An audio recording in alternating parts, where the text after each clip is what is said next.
how can we heal from emotional traumas, stress, and any unpleasant feelings?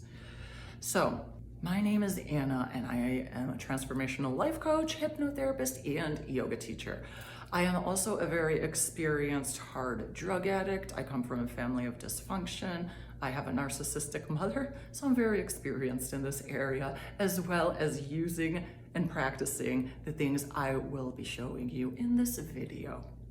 When we experience an event that leaves us, making us feel threatened and endangered, stressed out, and we don't have a way to heal or overcome that, then that becomes stored as emotional trauma. And now if we have things happening over and over again that threaten us and make us feel as if we're not safe, and we don't have the appropriate tools or ways to heal from this, then this can contract our states of consciousness. So our levels of awareness become clouded.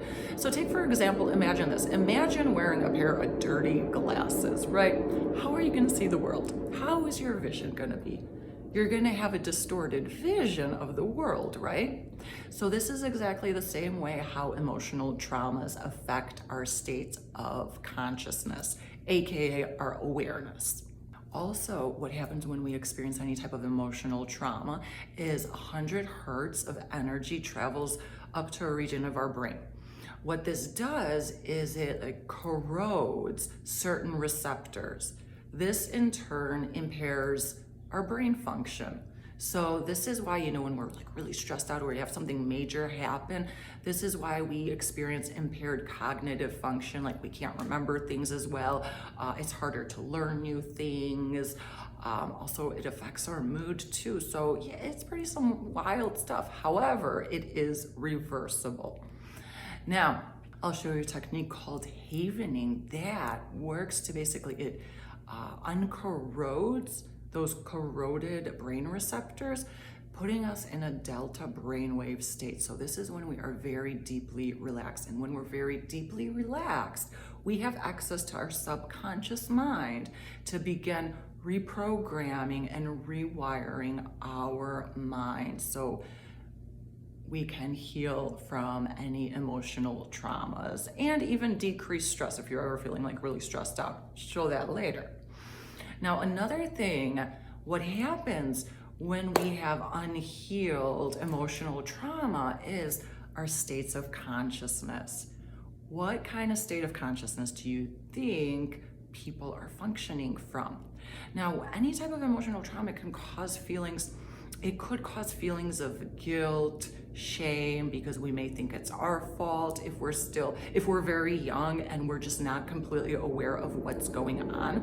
And now if we're functioning primarily from shame, guilt, and even anger, resentment, fear, then this keeps us in a contracted state of consciousness. When we're in a contracted state of consciousness, this is when we identify with negative things. We may think we're not good enough, or I'm not smart enough, etc., etc. You get the point, right? Now, and when we're able to heal, this is when we're able to expand our states of consciousness. When we're able to expand our states of consciousness, this is also when we have a much easier time accessing the subconscious mind. And this is what is key in any kind of healing from emotional traumas, overcoming stress, or changing behaviors, changing habits. We need access to the subconscious mind, doing things that elevate and expand our states of consciousness, like yoga, hypnotherapy, energy work, things of that nature.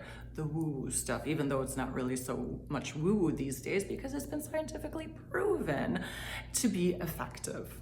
And lastly, allowing ourselves to feel the unpleasant, allowing ourselves to feel the shitty feelings that we typically will resist. And did you know that what really makes us feel bad and what creates the suffering is our resistance? If we allow ourselves to feel those feelings, it's been proven to take only about 90 seconds for the feeling to pass. And when the feeling passes, because feelings can't be destroyed, they can only be transformed. So on the other side is where our bliss lies. Our bliss, happiness, gratitude. So taking time out, see if you can allow yourself to feel without telling yourself a story, without thinking logically about it. Just really feel that feeling. Be in the feeling, not in the mind. So now ask yourself, what type of things or practices can you start doing that will elevate and expand your states of consciousness and allow you to access your subconscious mind? And now for this super easy technique that puts us in a delta brainwave state, because when we're stressed out, we're in like a high beta brainwave state, and delta is deeply, deeply relaxed. And even when we're asleep, we're in a delta brainwave state. So now what you will do is cross your arms, place your hands starting at your shoulders here. Now, you can also include eye movements. However, if that's too much, then you could just stick with the arm things at first. So now we will be moving our eyes laterally from left to right as we bring the arms down to the outside of the arms and then back up. Just rubbing the arms here and taking the eyes from left to right. You could keep the eyes closed or open. And taking deep fluid breaths as you do this too. Now, if your mind begins to wander, bring it back and focus on the breath, using the breath as an anchor to anchor you into this present moment here. And now bring to mind something that you love, something, someone, or a place that you love, that you just feel incredibly, incredibly safe around as you continue doing this. And depending on your level of stress, you can do this anywhere from 1 minute to a few minutes until you begin to feel a sense of dissolving stress or any unpleasant feelings here, any blocks.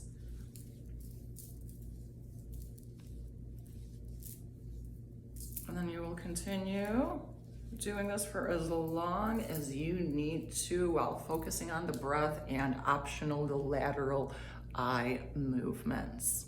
And most importantly, when you do these practices and you start feeling better, it is key to now ask yourself, what is it that still is keeping me holding on to these unpleasant feelings?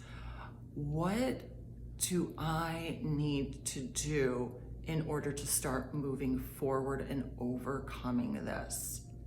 And as well as asking yourself, who do I get to become in order to make that happen? So being incredibly, incredibly, incredibly intentional and writing it down. Don't just think about it, actually write it down and track your progress, because this can literally transform your life. And then also include a gratitude practice. That's another way to access the subconscious mind, but that's a whole nother video. So let me know in the comments what you think about this.